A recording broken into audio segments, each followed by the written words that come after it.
Der Kunde ist bereit, die Stillstandskosten des Helikopters uns zu vergüten. Nur das Problem ist natürlich, jetzt kommen wir in die Taifun-Season rein. Das heißt, wir haben allein im Monat Mai 18 Schlechtwettertage gehabt. 18 Tage, wo kein Helikopter fliegen hat können und wo im Grunde ein Baustillstand war. Martin Leitner, le directeur, doit décider s'il baisse les bras et retarde l'inauguration ou pas. La réputation de l'entreprise familiale est en jeu. C'est un défi de grande envergure. Tout d'abord, le chantier est loin de notre siège social, situé ici, au milieu des Alpes. Ensuite, il est près de la mer, et le cadre est totalement différent. De plus, de par la taille du projet, nous courons le risque de voir les coûts augmenter, notamment en ce qui concerne la conception inhabituelle des pilotes. Das Problem ist, dass wir jetzt da eine Verzögerung haben von mehr als 2 Monaten. Der Hubschrauber ist eigentlich nicht mehr verfügbar und wir wollten den Endtermin Ende Jänner halten und jetzt ist die Frage, was können wir tun? Und den Übergabetermin zu verschieben, das ist ausgeschlossen. Ist 23. Jänner Deadline. Und wenn wir so weitermachen, dann können wir den vergessen. Und vergessen nicht nur im Sinne, dass der Kunde dann ein Problem kriegt, sondern auch vergessen im Sinne, dass wir horrende Mehrkosten haben, was unbedingt zu vermeiden ist. Ja, wir sind optimistisch, bleiben beim 23.01. La bataille n'est pas encore perdue. Le Nouvel An chinois demeure la date d'inauguration du téléphérique de Tungchong.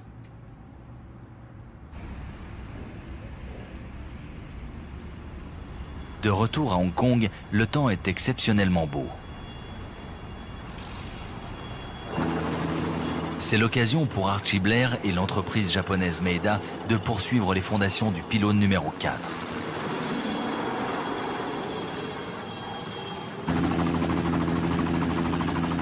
Trois hélicoptères Lama sont déjà au travail.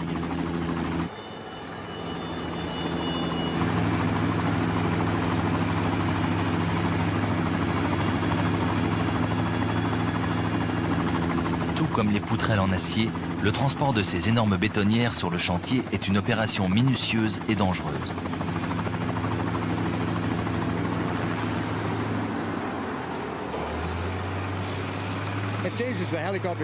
C'est dangereux parce que d'une part, les hélicoptères transportent une charge au bout d'un très long câble qui se balance.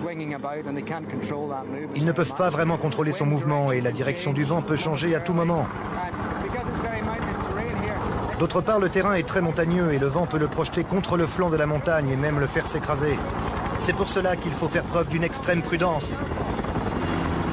Les ouvriers et les pilotes doivent faire preuve d'une entente parfaite. Parmi ces derniers, Inga Bagli, ancienne pilote de l'armée de l'air canadienne, est la plus expérimentée. Il ne faut jamais relâcher son attention, même si les risques sont prévisibles. En revanche, la météo est vraiment imprévisible à Hong Kong. Le vent et le climat changent très vite ici.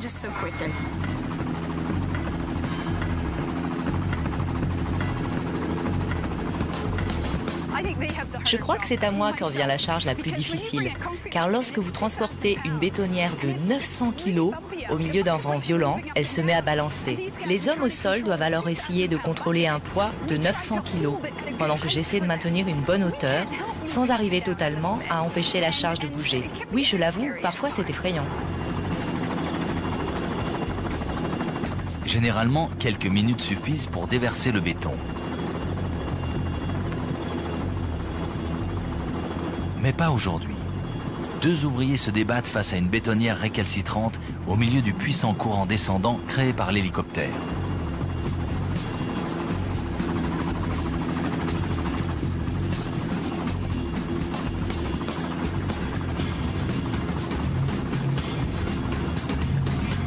En position stationnaire à 4,50 m au-dessus de leur tête, Inga doit faire preuve de maîtrise et de sang-froid.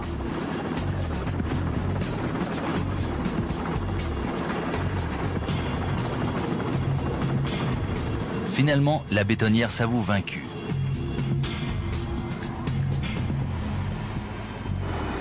Mais de nouveau, le temps exécrable de Hong Kong menace. Une tempête se profile et contraint Inga et les autres pilotes à regagner la base. Les travaux de fondation des autres pylônes réalisés par la société japonaise ont du retard. Sans fondation, les chantiers d'Eugène Manetsch sont au point mort.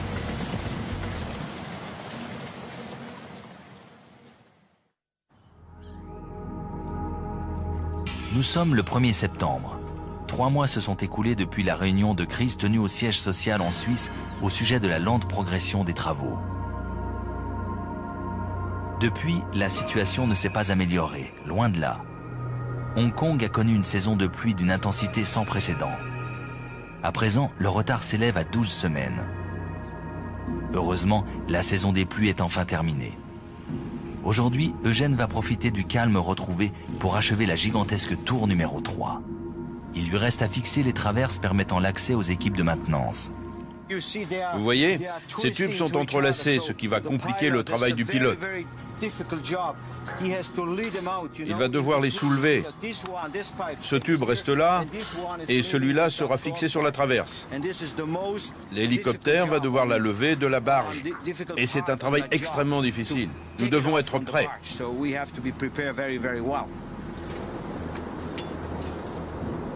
Une fois de plus, la météo n'est pas de leur côté. Cette fois-ci, il ne s'agit pas de la pluie, mais du vent. Robbie, le loadmaster, jauge la vitesse du vent et décide d'annuler le vol. Faire voler le Kamov dans ces conditions est trop dangereux. Eugène n'a pas le choix. Nous avons des vents de 37 à 40 nœuds. Et malheureusement, nous ne pouvons rien faire. L'hélicoptère ne peut pas voler ni transporter quoi que ce soit. Je vais prévenir les gars et voilà. Que peut-on y faire ?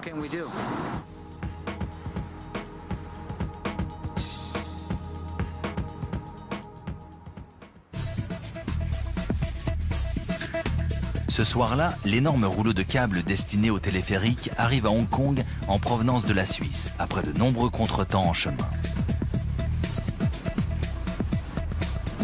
Peu importe, l'équipe est dans l'incapacité de travailler.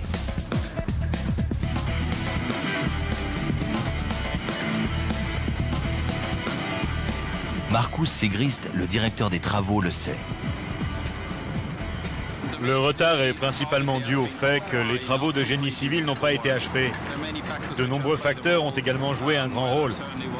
En particulier le temps, qui est bien évidemment un élément difficilement prévisible.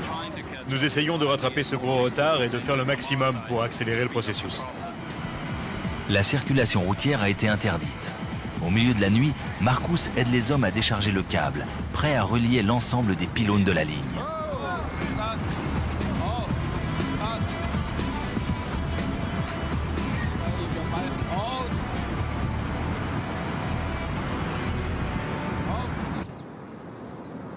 Le lendemain matin, il fait beau.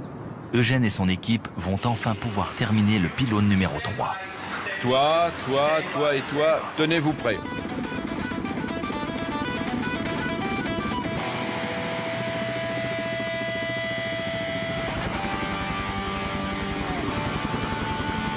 Les hommes doivent faire très attention car le câble de l'hélicoptère est chargé d'une grande quantité d'électricité. Il s'agit de le mettre en contact du sol avant de l'attacher à l'une des traverses.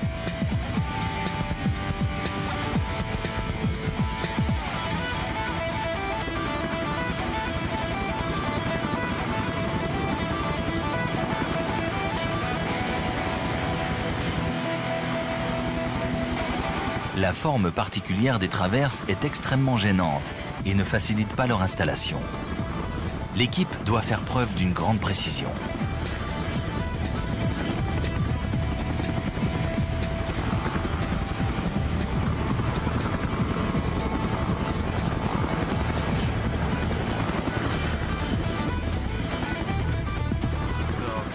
C'est toujours très stressant.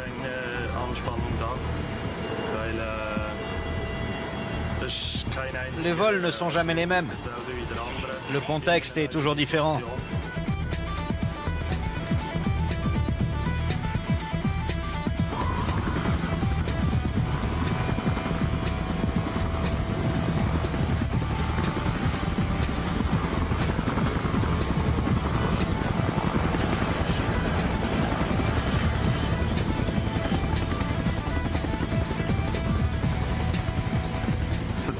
La confiance dans le pilote est indispensable, car si quelque chose se passe mal, vous pouvez le payer de votre vie.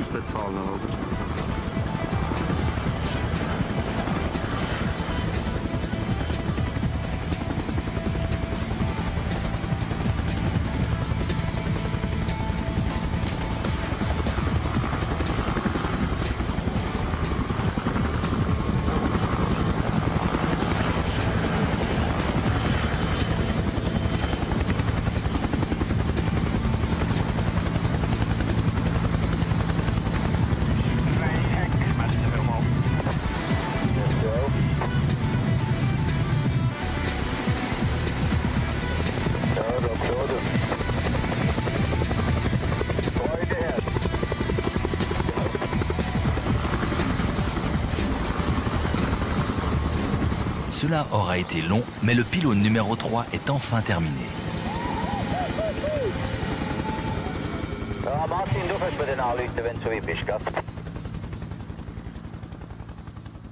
Il s'agit d'un des pylônes de téléphérique les plus gros jamais construits.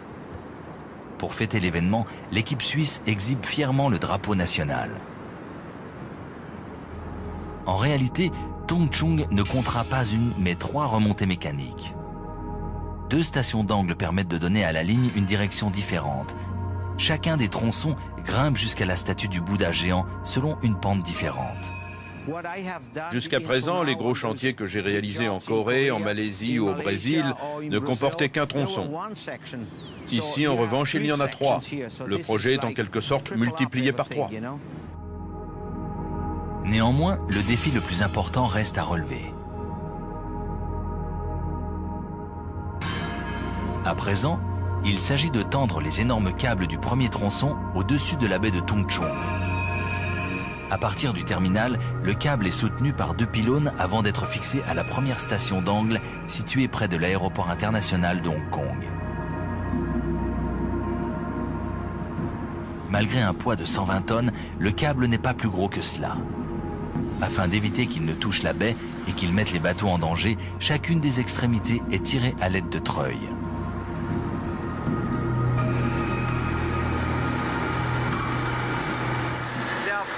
4 treuils fonctionnent simultanément. 2 déroulent le câble et 2 autres le tendent. Le timing entre chaque opérateur doit être absolument parfait. C'est un travail extrêmement difficile et très important. Il doit être parfaitement coordonné. Le câble est déroulé jusqu'au tambour où il sera attaché.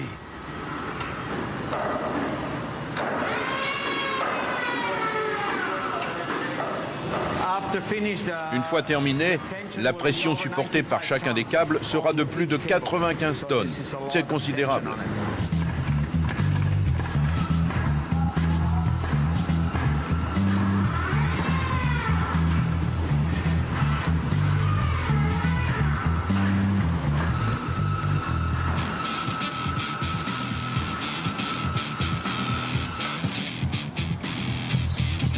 Maintenant que le câble d'acier est relié à l'aéroport, il s'agit de le fixer au terminal.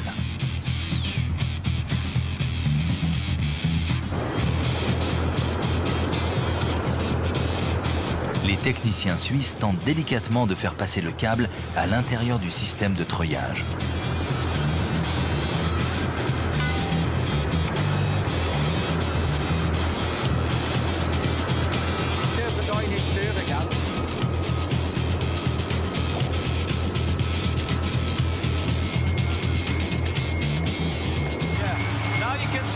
Donc là, c'est le bout du câble qui arrive du niveau numéro 2 et qui repart vers le niveau numéro 1 à travers le tambour d'ancrage et les serre-câbles.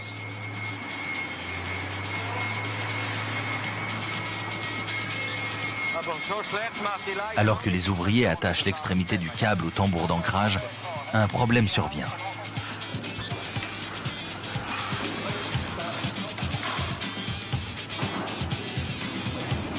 Le câble de guidage a déraillé. Toute détérioration subie par le câble pourrait fragiliser l'ensemble de la ligne de téléphérique et retarder encore l'inauguration. Eugène se précipite à la rescousse.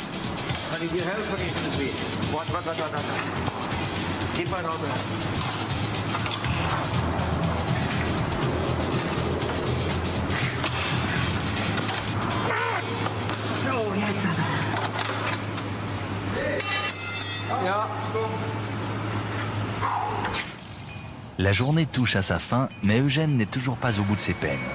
Une partie du câble, temporairement soutenue par une grue géante, s'est détendue.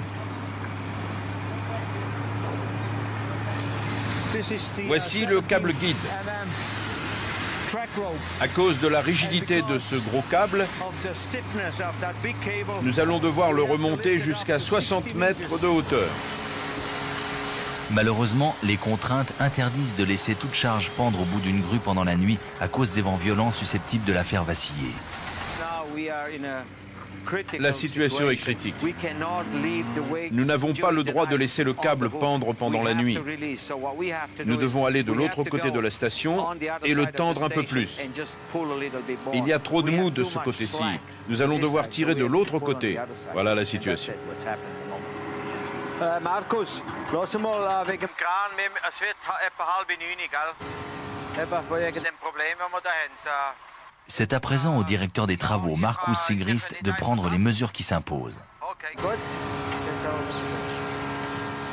On ne peut pas laisser la charge sur la grue. C'est interdit par la loi de Hong Kong. De plus, il y a le risque que l'hydraulique fuit pendant la nuit, que le câble se détende et s'abîme. Au final, tout cela pourrait compromettre le chantier. Le problème prend rapidement des allures de véritable casse-tête. La seule solution consiste à travailler toute la nuit, mais les ouvriers travaillent déjà 12 heures par jour, 6 jours sur 7. La rébellion couve.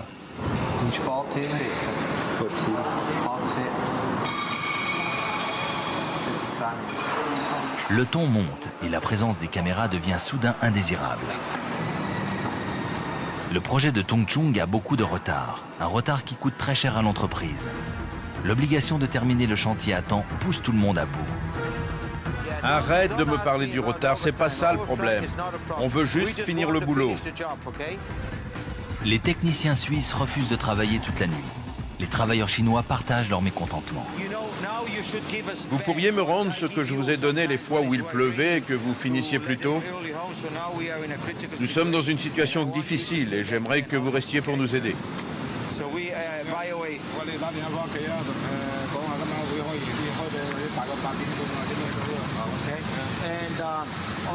Vendredi à 5 h, on fera une grosse fête ici, d'accord?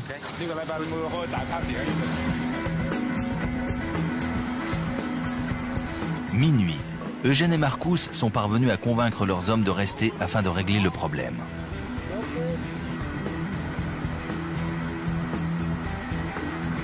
Ils ont finalement entendu raison, car ils savent qu'il est indispensable que le chantier avance. Retro Zurbrugg dirige les opérations. Ça ne se passe jamais comme prévu. Il faut toujours anticiper. Parfois, ça ne marche pas et il faut s'adapter. C'est ça qui est intéressant.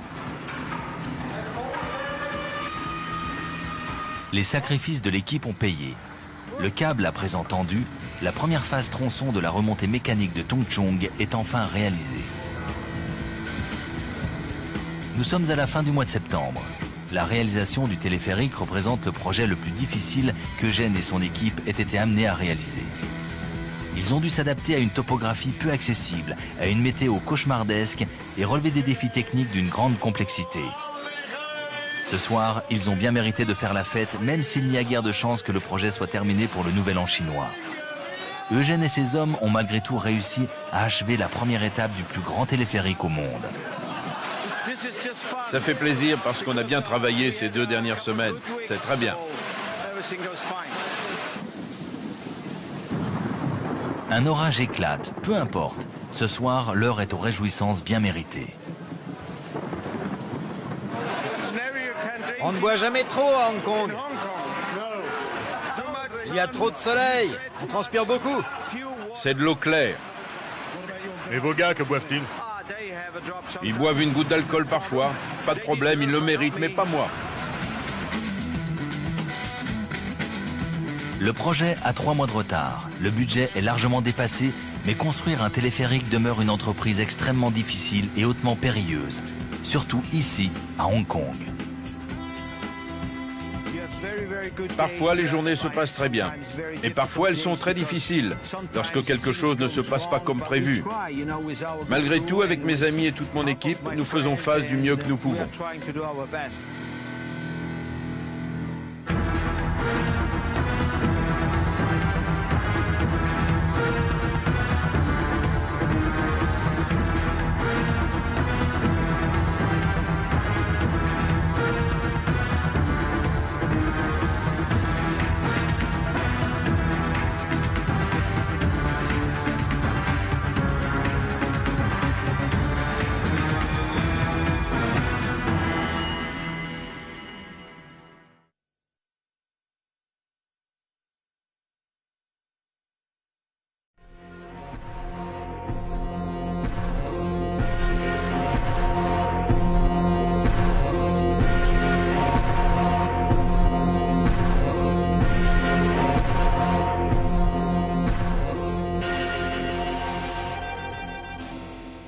Téléphérique.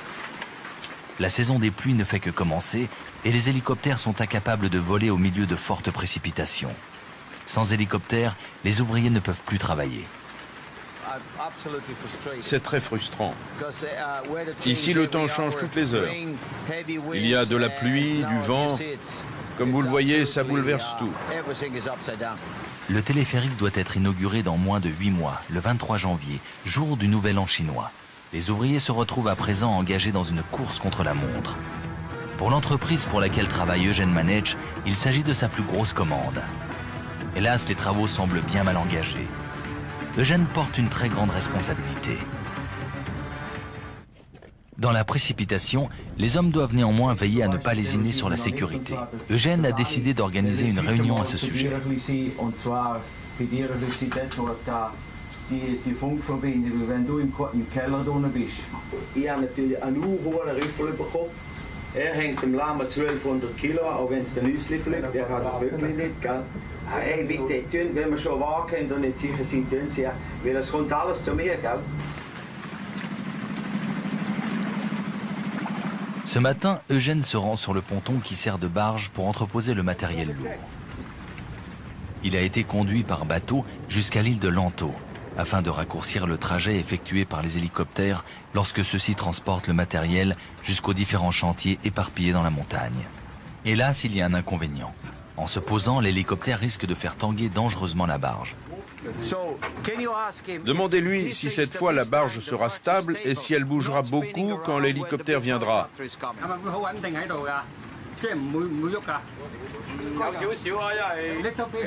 Elle bougera? Un tout petit peu. D'accord. Une grande partie du transport de matériaux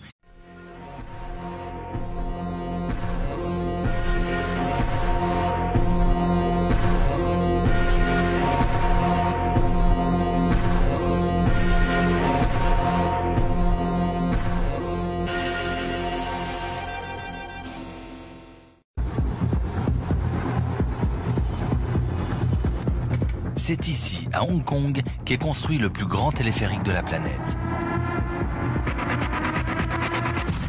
Un téléphérique prévu pour relier Tung Chung à Ngongping, où trône la plus grande statue de Bouddha au monde. Conçu pour résister aux glissements de terrain, aux inondations ainsi qu'aux typhons, l'entreprise est colossale et extrêmement dangereuse.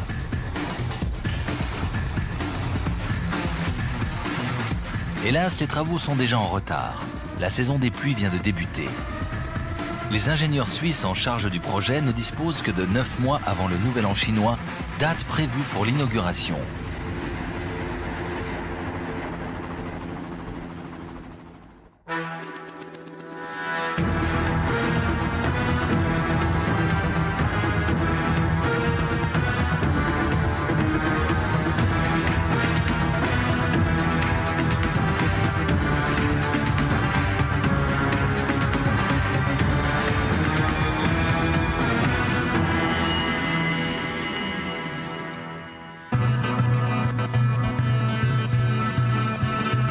s'agit d'un défi considérable en matière de génie civil.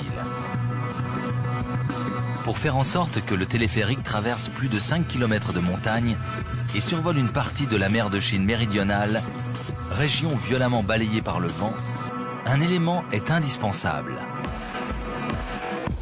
Une équipe d'ouvriers comptant parmi les meilleurs au monde, composée d'hommes et de femmes qui ont accumulé de l'expérience au contact des parois de granit des glaciers alpins. 210 tonnes, c'est énorme, unique au monde. Ça n'a encore jamais été fait auparavant. Voilà pourquoi le pylône numéro 3 est si important et pourquoi il a été surnommé le monstre. La première des tâches consiste à installer les énormes pieds du pylône. Hélas, cela n'est pas aussi simple qu'il n'y paraît. Les ingénieurs suisses craignent qu'il ne résiste pas au poids titanesque de l'ensemble du support. Eugène leur rend visite afin de savoir où en est leur travail. Du camp de base, situé à Tongchung, une longue et épuisante marche est nécessaire pour aller jusqu'au pylône numéro 3. Un effort que les hommes réalisent au minimum 2 fois par jour. Le pylône numéro 3 est là-bas. Et du village, il faut monter plus de 3000 marches. Avec un sac à dos, il faut compter 45 à 50 minutes de marche. Il fait très chaud et l'humidité est de 97%. Vous comprenez mieux maintenant à quel point il est difficile de monter jusque là-haut. Le poids du pylône est estimé à 208 tonnes.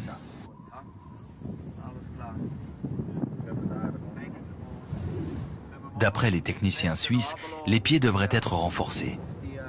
Eugène Manetsch pense que la solution réside dans l'installation d'une grille supplémentaire composée de barres métalliques. Les gars ne sont pas satisfaits. Nous allons rajouter des barres d'armature entre les goujons. Cela retarde à nouveau les travaux. Une fois les barres installées, les pieds peuvent être mis en place.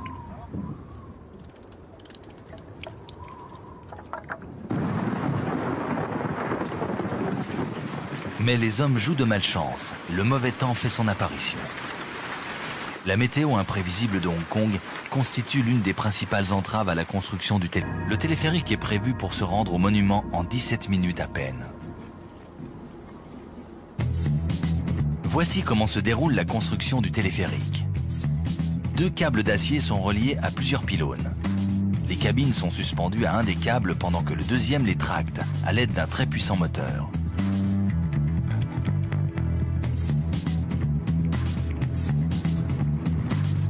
Le parcours du téléphérique débute à Tongchung, la principale ville de l'île de Lantou.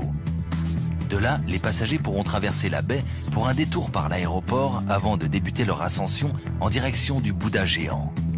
Un moyen rapide et reposant. Mais au grand malheur des ingénieurs, la majeure partie de la ligne traverse un parc national. Dans le but de préserver l'environnement, les autorités ont exigé que soit limité au maximum le nombre de pylônes. Construire le moins de pylônes possible signifie que chacun d'entre eux devra supporter un poids très important. C'est la raison pour laquelle leur taille doit être imposante. La construction de 8 pylônes massifs n'est pas une mince affaire.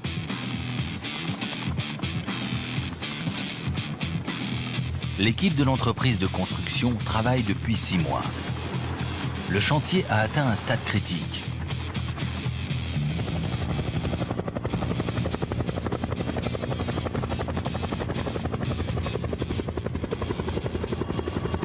Les fondations en béton du plus gros des 8 pylônes ont été bâties. Il s'agit du pylône numéro 3, surnommé le monstre. À plus de 300 mètres d'altitude, l'hélicoptère constitue le seul moyen capable de transporter du matériel sur le chantier. D'une taille impressionnante, le pylône numéro 3 est conçu pour supporter un poids de 500 tonnes et pour résister aux cyclones les plus violents de Hong Kong. Chacun des côtés de ce pylône est conçu pour supporter le poids de... Des hommes à l'image d'Eugène Manetsch, un conducteur de travaux d'origine suisse aguerri par 30 ans d'expérience, au cours desquels il a participé à la construction des téléphériques les plus spectaculaires au monde. À la tête d'une équipe composée de 14 spécialistes, son rôle consiste à édifier 8 gigantesques pylônes supports et à les relier par d'imposants câbles d'acier. La vie de futurs milliers de passagers dépend de ses compétences. Archie Blair, un ingénieur irlandais, est responsable de la construction des terminaux ainsi que des profondes fondations en béton qui soutiendront les pylônes. Les hommes doivent non seulement s'adapter à la topographie difficilement accessible d'Hong Kong, mais également à sa géologie complexe. Si son chantier s'éternise, le reste de la construction s'en trouvera retardé. Inga Bagheli, pilote d'hélicoptère, a gagné ses galons au sein de l'aviation canadienne avant de s'orienter dans le génie civil.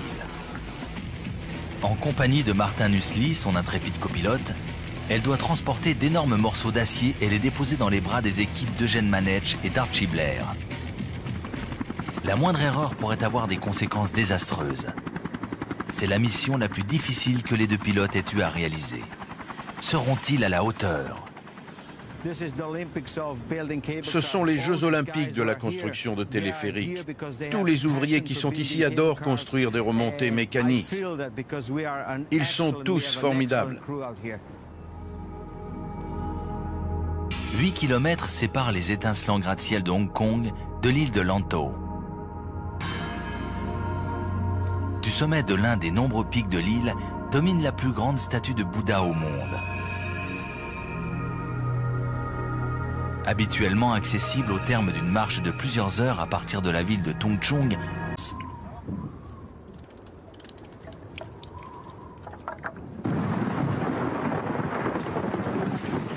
mais les hommes jouent de malchance. Le mauvais temps fait son apparition. La météo imprévisible de Hong Kong constitue l'une des principales entraves à la construction du téléphérique. Le téléphérique est prévu pour se rendre au monument en 17 minutes à peine. Voici comment se déroule la construction du téléphérique. 2 câbles d'acier sont reliés à plusieurs pylônes. Les cabines sont suspendues à un des câbles pendant que le deuxième les tracte à l'aide d'un très puissant moteur.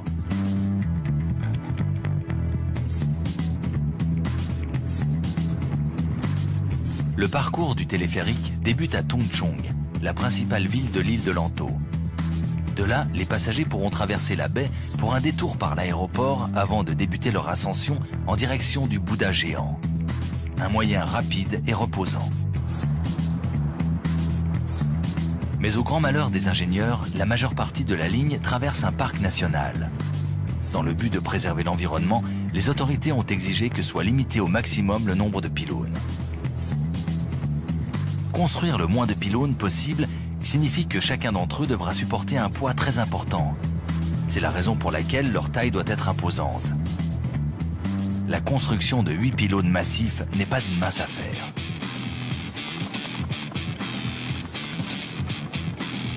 L'équipe de l'entreprise de construction travaille depuis 6 mois. Le chantier a atteint un stade critique.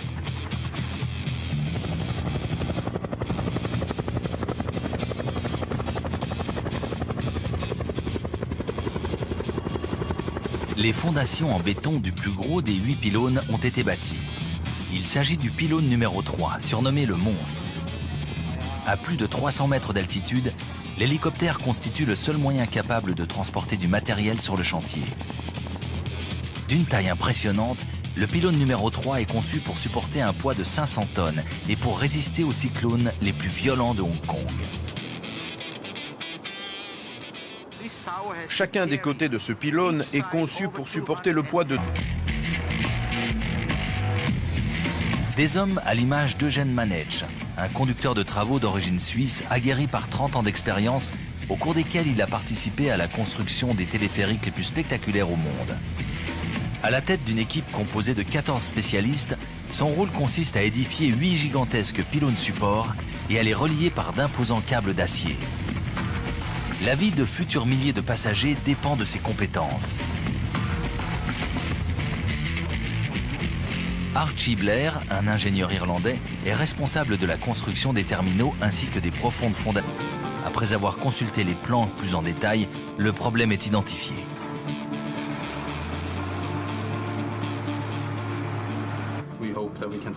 Nous espérons pouvoir accélérer le rythme. La météo demeure un gros inconvénient, comme vous le savez.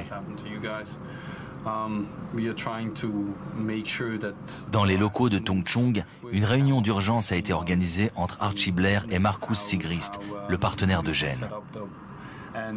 Les travaux de fondation ont pris plus de temps que prévu. Il faut absolument trouver une solution au problème. Nous avions préalablement estimé le temps que nous perdrions à cause de la mauvaise météo. Mais il semblerait que nous ayons été trop optimistes.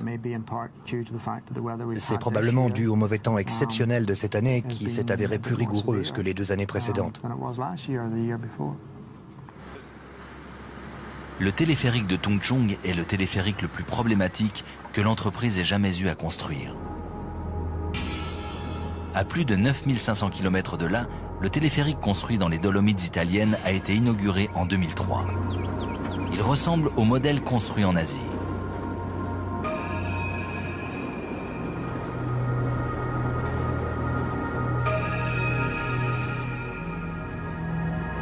L'homme qui a conçu ce téléphérique ainsi que celui de Hong Kong est Marcus Schreindwein, maître d'œuvre.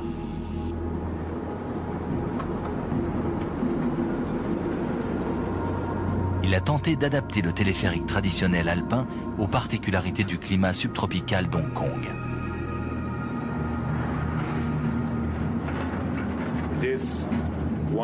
C'est le téléphérique le plus difficile et le plus audacieux que nous ayons été amenés à bâtir à ce jour. Nous avons déjà construit des téléphériques sur des glaciers, mais celui de Hong Kong constitue un véritable défi technique. Comme celui de Hong Kong, ce téléphérique est bicâble. Il fonctionne de la manière suivante. Le câble inférieur tracte la cabine en direction de la montagne, tandis que le câble supérieur supporte le poids et assure la stabilité.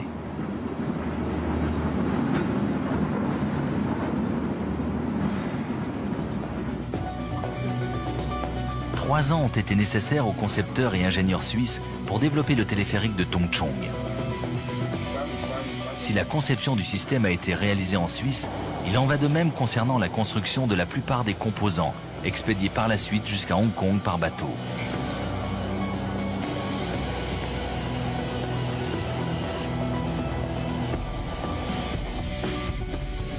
En revanche, l'élément principal du téléphérique n'a pas été construit par la société Leitner.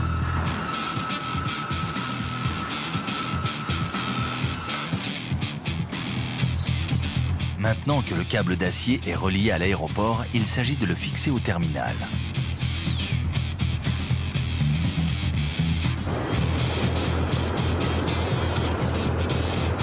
Les techniciens suisses tentent délicatement de faire passer le câble à l'intérieur du système de treuillage.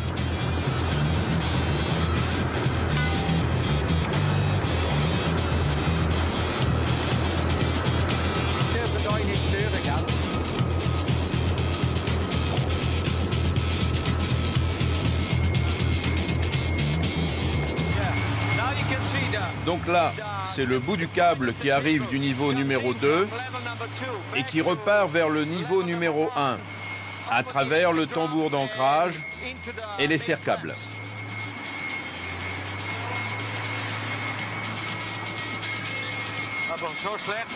Alors que les ouvriers attachent l'extrémité du câble au tambour d'ancrage, un problème survient.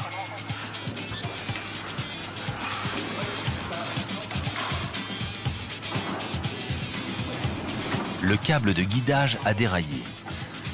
Toute détérioration subie par le câble pourrait fragiliser l'ensemble de la ligne de téléphérique et retarder encore l'inauguration. Eugène se précipite à la rescousse.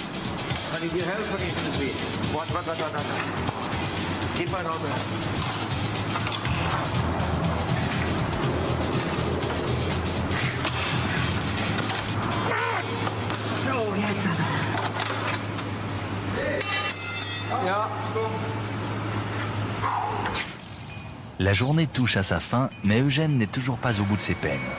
Une partie du câble, temporairement soutenue par une grue géante, s'est détendue. Voici le câble guide. À cause de la rigidité de ce gros câble, nous allons devoir le remonter jusqu'à 60 mètres de hauteur.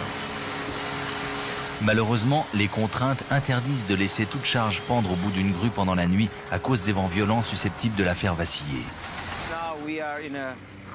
La situation est critique.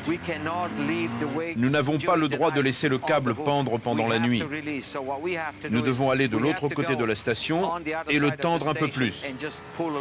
Il y a trop de mou de ce côté-ci. Nous allons devoir tirer de l'autre côté. Voilà la situation. Markus, lass mal wegen dem Kran, es wird etwa 8:30, gell? Etwa wegen dem Problem, das wir da haben. C'est à présent au directeur des travaux, Markus Sigrist, de prendre les mesures qui s'imposent. Nécessaires pour aller jusqu'au pylône numéro 3. Un effort que les hommes réalisent au minimum 2 fois par jour. Le pylône numéro 3 est là-bas.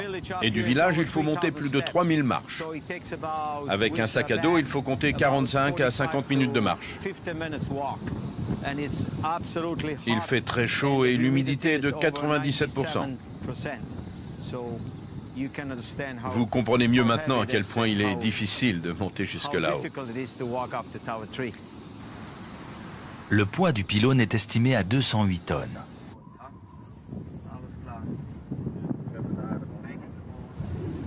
D'après les techniciens suisses, les pieds devraient être renforcés. Eugène Manetsch pense que la solution réside dans l'installation d'une grille supplémentaire composée de barres métalliques. Les gars ne sont pas satisfaits. Nous allons rajouter des barres d'armature entre les goujons. Cela retarde à nouveau les travaux. Une fois les barres installées, les pieds peuvent être mis en place.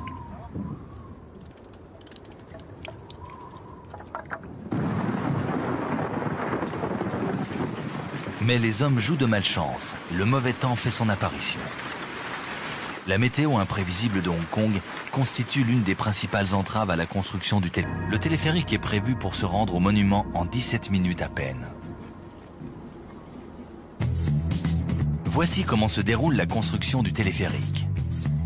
2 câbles d'acier sont reliés à plusieurs pylônes. Les cabines sont suspendues à un des câbles pendant que le deuxième les tracte à l'aide d'un très puissant moteur.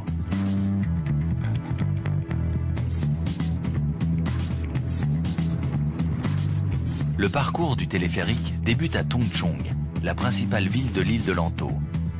De là, les passagers pourront traverser la baie pour un détour par l'aéroport avant de débuter leur ascension en direction du Bouddha géant. Un moyen rapide et reposant. Mais au grand malheur des ingénieurs, la majeure partie de la ligne traverse un parc national. Dans le but de préserver l'environnement, les autorités ont exigé que soit limité au maximum le nombre de pylônes. Construire le moins de pylônes possible signifie que chacun d'entre eux devra supporter un poids très important. C'est la raison pour laquelle leur taille doit être imposante. La construction de 8 pylônes massifs n'est pas une mince affaire.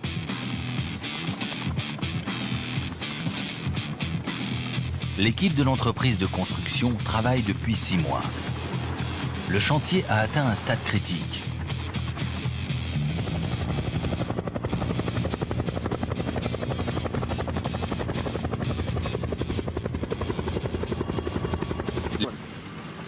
Comme vous le voyez, la situation est extrêmement critique. Néanmoins, une alternative existe et face au manque de temps, un seul choix s'impose. Au lieu de transporter les poutrelles par hélicoptère, une grue à flèche unique sera utilisée pour hisser le matériel jusqu'au pylône le plus accessible. C'est lent, mais simple et efficace.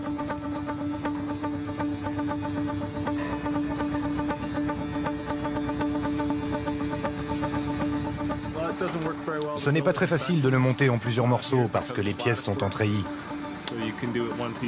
On ne peut le faire qu'une par une avec la grue à flèche unique. Comme il n'y a pas de route, on ne peut pas utiliser de grue à tour et un hélicoptère, ce serait trop cher et trop dangereux. C'est donc la meilleure façon. Un choix qui ne rend pas la tâche plus facile pour autant.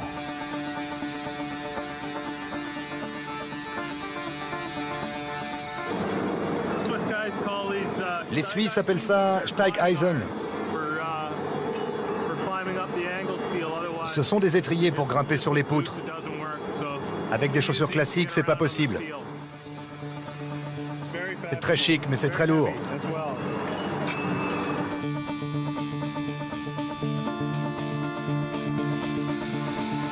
Hélas, il y a un problème. Les éclisses situées aux extrémités de l'une des poutrelles ont un défaut. Les hommes ne parviennent pas à les emboîter correctement.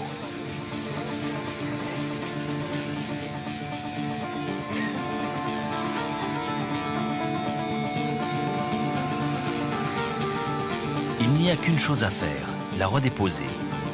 Après avoir consulté les plans plus en détail, le problème est identifié.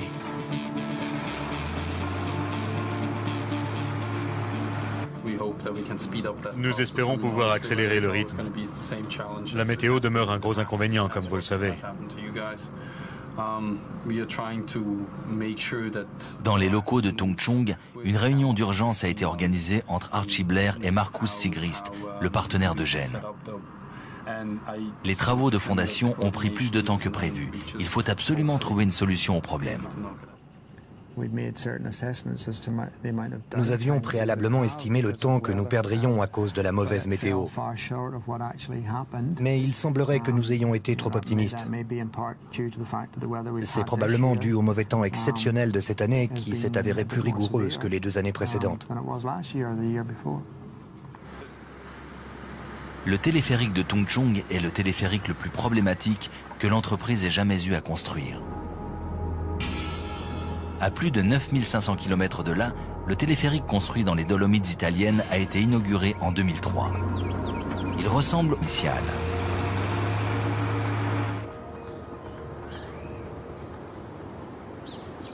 Il est inquiet et se rend sur le chantier du pylône numéro 7 afin de constater l'avancée des travaux.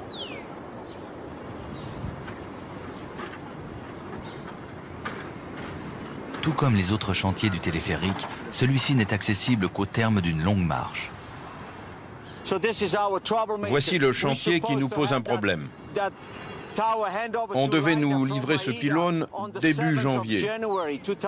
Et comme vous pouvez le constater, il reste encore des tonnes de choses à faire.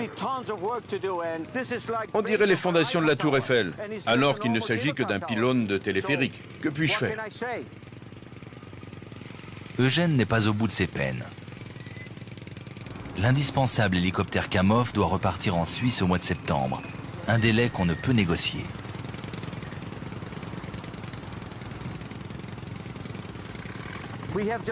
Nous allons devoir attendre et espérer que la météo soit clémente. Si les fondations ne sont pas terminées le 20 septembre, alors nous serons dans la panade, car le Kamov ne peut pas rester. On a énormément besoin de lui en Suisse. Comme vous le voyez, la situation est extrêmement critique. Néanmoins, une alternative existe et face au manque de temps, un seul choix s'impose.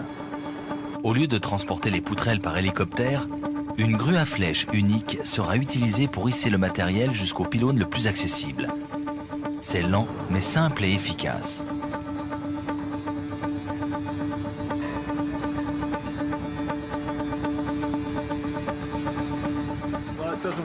Ce n'est pas très facile de le monter en plusieurs morceaux parce que les pièces sont en treillis. On ne peut le faire qu'une par une avec la grue à flèche unique. Comme il n'y a pas de route, on ne peut pas utiliser de grue à tour et un hélicoptère, ce serait trop cher et trop dangereux. C'est donc la meilleure façon. Un choix qui ne rend pas la tâche plus facile pour autant.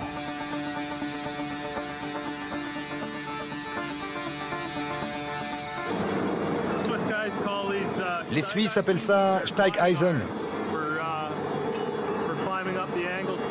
Ce sont des étriers pour grimper sur les poutres. Avec des chaussures classiques, c'est pas possible. C'est très chic, mais c'est très lourd.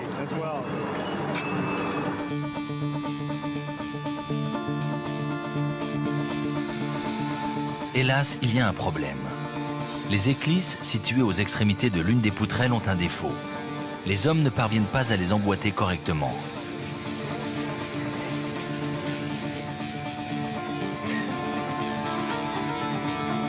Les téléphériques les plus gros jamais construits. Pour fêter l'événement, l'équipe suisse exhibe fièrement le drapeau national. En réalité, Tung Chung ne comptera pas une, mais 3 remontées mécaniques. 2 stations d'angle permettent de donner à la ligne une direction différente. Chacun des tronçons grimpe jusqu'à la statue du Bouddha géant selon une pente différente. Jusqu'à présent, les gros chantiers que j'ai réalisés en Corée, en Malaisie ou au Brésil ne comportaient qu'un tronçon.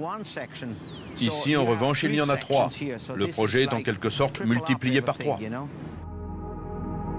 Néanmoins, le défi le plus important reste à relever. À présent, il s'agit de tendre les énormes câbles du premier tronçon au-dessus de la baie de Tongchong. À partir du terminal, le câble est soutenu par 2 pylônes avant d'être fixé à la première station d'angle située près de l'aéroport international de Hong Kong. Malgré un poids de 120 tonnes, le câble n'est pas plus gros que cela. Afin d'éviter qu'il ne touche la baie et qu'il mette les bateaux en danger, chacune des extrémités est tirée à l'aide de treuils.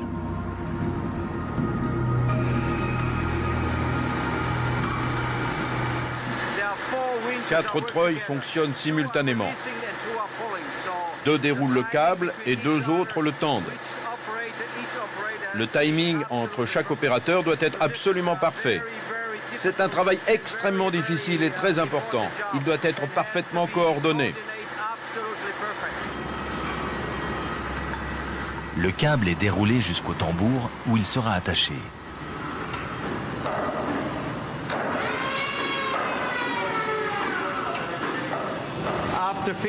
Une fois terminé, la pression supportée par chacun des câbles sera de plus de 95 tonnes. C'est considérable.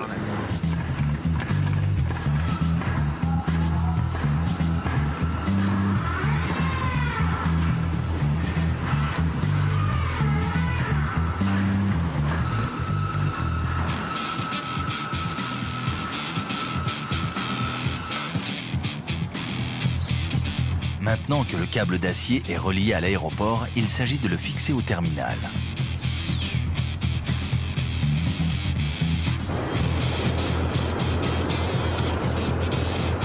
Les techniciens suisses tentent délicatement de faire passer le câble à l'intérieur du système de treuillage.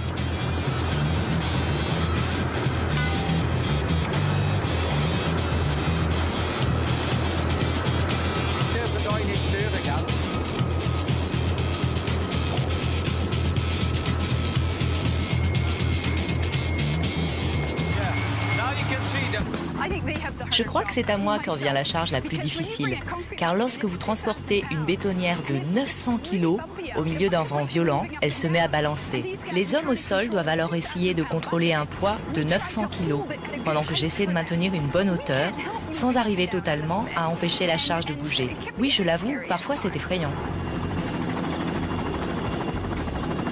Généralement, quelques minutes suffisent pour déverser le béton. Mais pas aujourd'hui.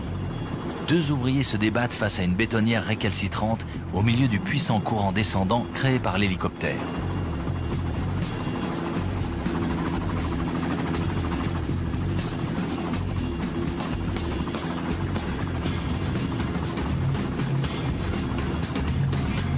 En position stationnaire à 4,50 m au-dessus de leur tête, Inga doit faire preuve de maîtrise et de sang-froid.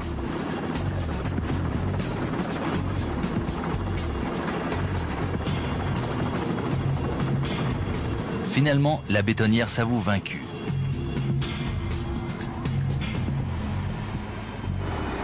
Mais de nouveau, le temps exécrable de Hong Kong menace.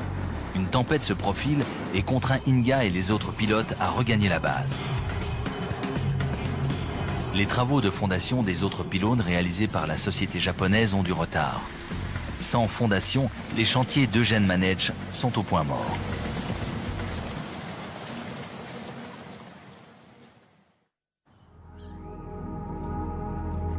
Nous sommes le 1er septembre. 3 mois se sont écoulés depuis la réunion de crise tenue au siège social en Suisse au sujet de la lente progression des travaux. Depuis, la situation ne s'est pas améliorée, loin de là. Hong Kong a connu une saison de pluie d'une intensité sans précédent. À présent, le retard s'élève à 12 semaines. Heureusement, la saison des pluies est enfin terminée. Aujourd'hui, Eugène va profiter du calme retrouvé pour achever la gigantesque tour numéro 3. Il lui reste à fixer les traverses permettant l'accès aux équipes de maintenance. Vous voyez, ces tubes sont entrelacés, ce qui va compliquer le travail du pilote. Il va devoir les soulever. Ce tube reste là et celui-là sera fixé sur la traverse. L'hélicoptère va devoir la lever de la barge. Et c'est un travail extrêmement difficile. Nous devons être prêts.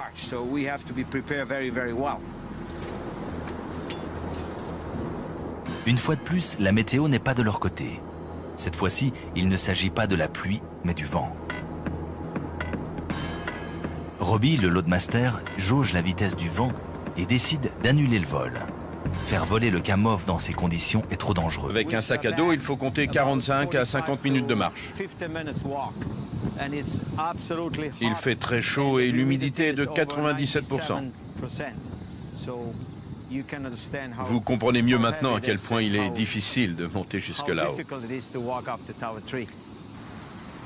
Le poids du pylône est estimé à 208 tonnes.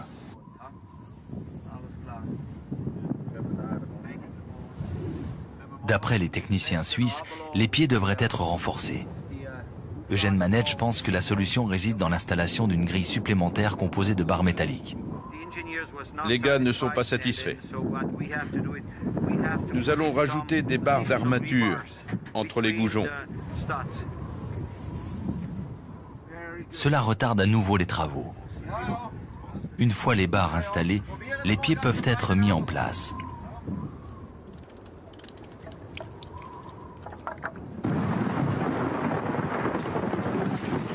Mais les hommes jouent de malchance. Le mauvais temps fait son apparition.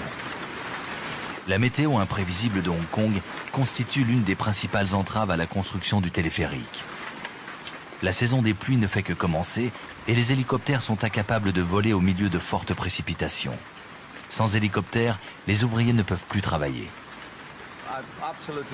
C'est très frustrant. Ici, le temps change toutes les heures. Il y a de la pluie, du vent.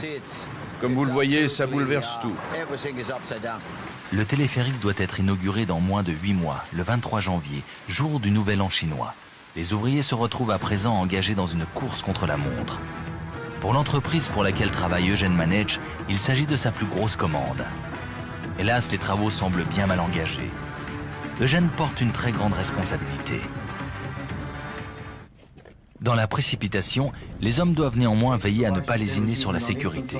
Eugène a décidé d'organiser une réunion à ce sujet. Die Funkverbindung, wenn du im Keller drinnen bist. Ich habe natürlich einen hohen Rüffel bekommen. Hängt im Lama 1200 Kilo, auch wenn es der Nüssli fliegt, der hat es wirklich nicht, gell? Hey, bitte, wenn wir schon wagen und nicht sicher sind, tun sie ja, weil es kommt alles zu mir, gell? Ce matin, Eugène se rend sur le ponton qui sert de barge pour entreposer le matériel lourd. Il a été conduit par bateau jusqu'à l'île de Lanto, afin de raccourcir le trajet effectué par les hélicoptères lorsque ceux-ci transportent le matériel jusqu'aux différents chantiers éparpillés dans la montagne. Hélas, il y a un inconvénient. En se posant, l'hélicoptère risque de faire tanguer dangereusement la barge. Demandez-lui si cette fois la barge sera stable et si elle bougera beaucoup quand l'hélicoptère viendra. Ah, toi et toi, tenez-vous prêts.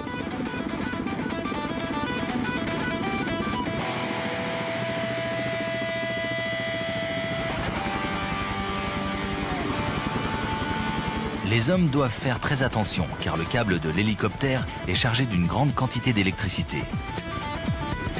Il s'agit de le mettre en contact du sol avant de l'attacher à l'une des traverses.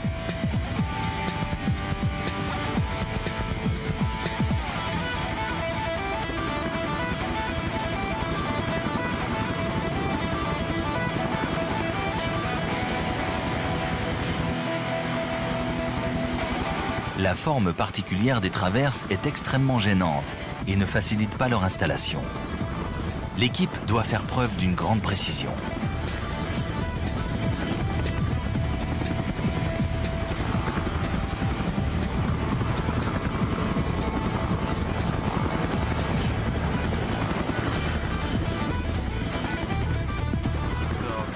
C'est toujours très stressant.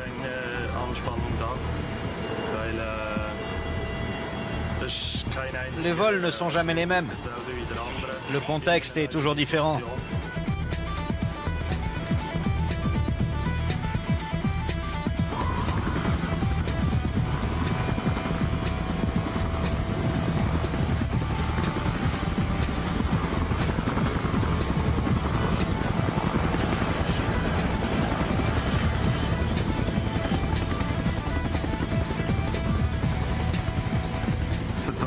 La confiance dans le pilote est indispensable, car si quelque chose se passe mal, vous pouvez le payer de votre vie.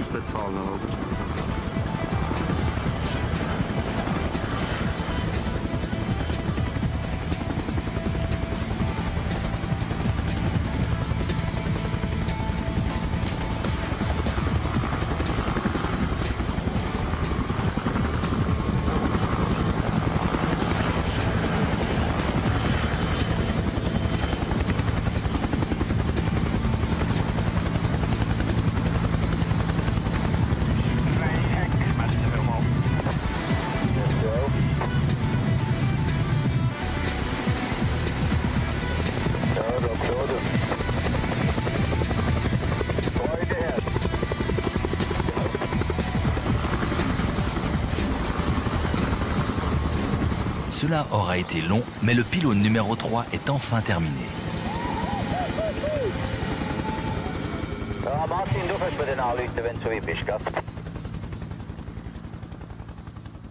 Il s'agit d'un des pylônes de téléphérique les plus gros jamais construits. Pour fêter l'événement, c'est de l'eau claire. Et vos gars, que boivent-ils? Ils boivent une goutte d'alcool parfois. Pas de problème, ils le méritent, mais pas moi.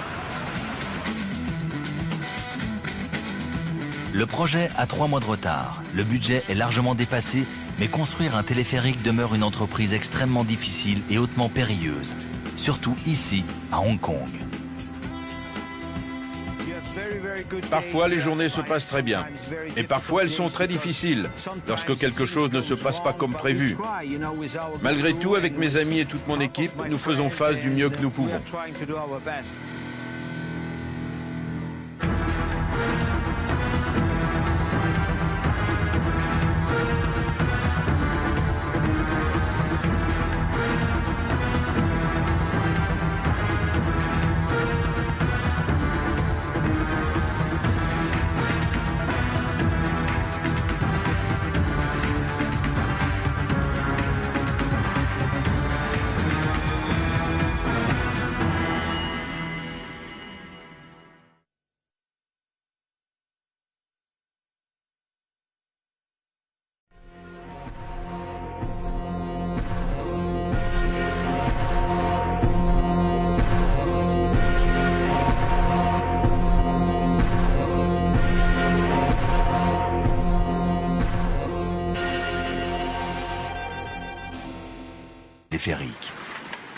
La saison des pluies ne fait que commencer et les hélicoptères sont incapables de voler au milieu de fortes précipitations. Sans hélicoptères, les ouvriers ne peuvent plus travailler. C'est très frustrant. Ici, le temps change toutes les heures. Il y a de la pluie, du vent. Comme vous le voyez, ça bouleverse tout. Le téléphérique doit être inauguré dans moins de 8 mois, le 23 janvier, jour du Nouvel An chinois. Les ouvriers se retrouvent à présent engagés dans une course contre la montre. Pour l'entreprise pour laquelle travaille Eugène Manage, il s'agit de sa plus grosse commande. Hélas, les travaux semblent bien mal engagés. Eugène porte une très grande responsabilité. Dans la précipitation, les hommes doivent néanmoins veiller à ne pas lésiner sur la sécurité. Eugène a décidé d'organiser une réunion à ce sujet. Die Funkverbindung, wenn du im Keller drinnen bist. Ich habe natürlich einen hohen Riffel bekommen. Hängt im Lama 1200 Kilo, auch wenn es der Nüssli fliegt, der hat es wirklich nicht, gell? Hey, bitte, wenn wir schon wahrkennen und nicht sicher sind, tun sie ja, weil es kommt alles zu mir, gell? Ce matin, Eugène se rend sur le ponton qui sert de barge pour entreposer le matériel lourd. Il a été conduit par bateau jusqu'à l'île de Lanto, à Son, au-dessus de la baie de Tung Chung. À partir du terminal, le câble est soutenu par 2 pylônes avant d'être fixé à la première station d'angle située près de l'aéroport international de Hong Kong. Malgré un poids de 120 tonnes, le câble n'est pas plus gros que cela. Afin d'éviter qu'il ne touche la baie et qu'il mette les bateaux en danger, chacune des extrémités est tirée à l'aide de treuils.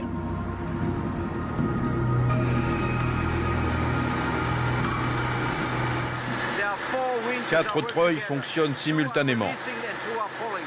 2 déroulent le câble et 2 autres le tendent. Le timing entre chaque opérateur doit être absolument parfait. C'est un travail extrêmement difficile et très important. Il doit être parfaitement coordonné. Le câble est déroulé jusqu'au tambour où il sera attaché.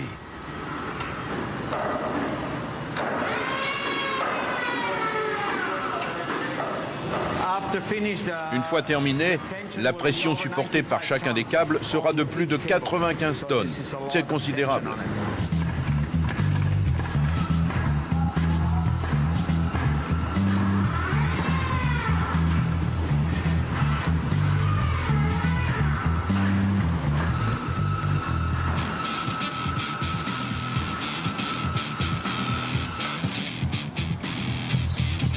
Maintenant que le câble d'acier est relié à l'aéroport, il s'agit de le fixer au terminal.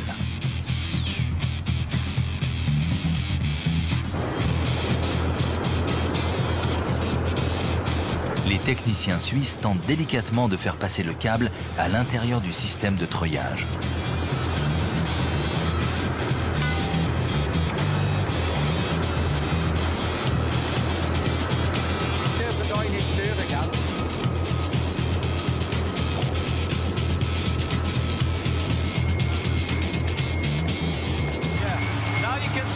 Donc là, c'est le bout du câble qui arrive du niveau numéro 2 et qui repart vers le niveau numéro 1 à travers le tambour d'ancrage et les serre-câbles.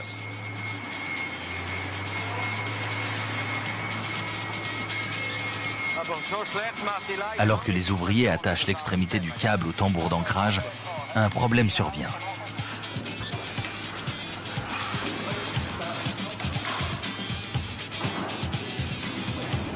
Le câble de guidage a déraillé. Toute détérioration subie par le câble pourrait fragiliser l'ensemble de la ligne de téléphérique et retarder encore l'inauguration. Eugène se précipite à la rescousse. Câble.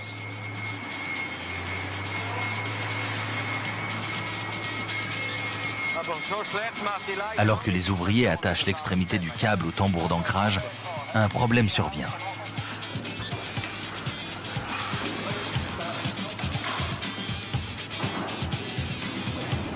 Le câble de guidage a déraillé. Toute détérioration subie par le câble pourrait fragiliser l'ensemble de la ligne de téléphérique et retarder encore l'inauguration. Eugène se précipite à la rescousse.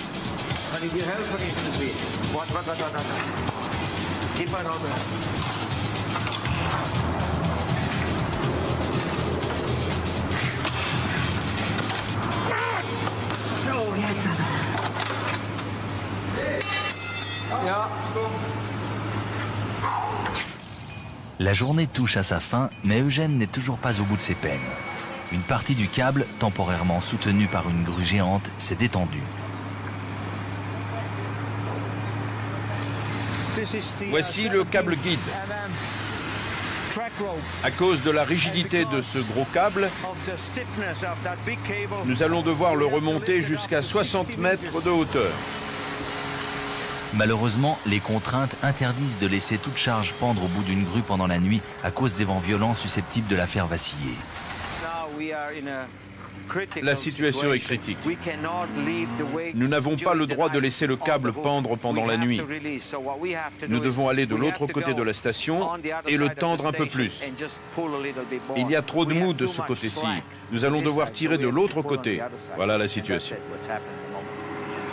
Markus, lass mal wegen dem Kran, es wird etwa 8:30, gell? Etwa wegen dem Problem, das wir da haben. C'est à présent au directeur des travaux, Markus Sigrist, de prendre les mesures qui s'imposent. On ne peut pas laisser la charge sur la grue. C'est interdit par la loi de Hong Kong.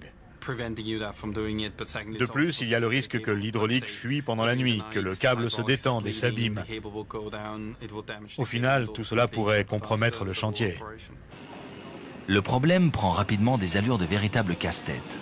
La seule solution consiste à travailler toute la nuit, mais les ouvriers travaillent déjà 12 heures par jour, 6 jours sur 7. La rébellion couve.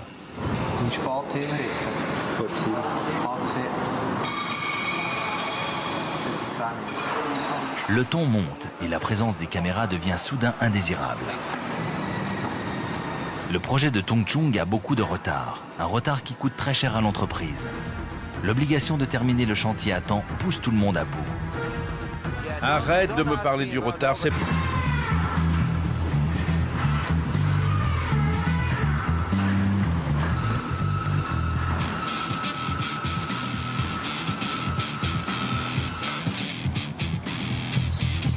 Maintenant que le câble d'acier est relié à l'aéroport, il s'agit de le fixer au terminal.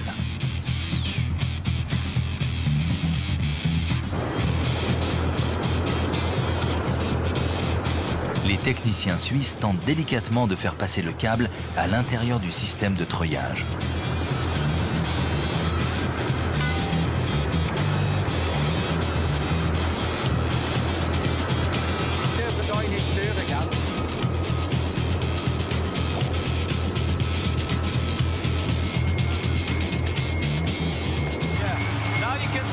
Donc là, c'est le bout du câble qui arrive du niveau numéro 2 et qui repart vers le niveau numéro 1 à travers le tambour d'ancrage et les serre-câbles.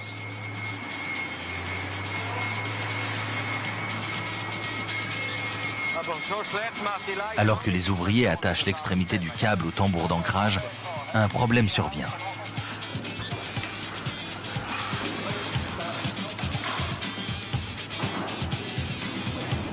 Le câble de guidage a déraillé. Toute détérioration subie par le câble pourrait fragiliser l'ensemble de la ligne de téléphérique et retarder encore l'inauguration. Eugène se précipite à la rescousse.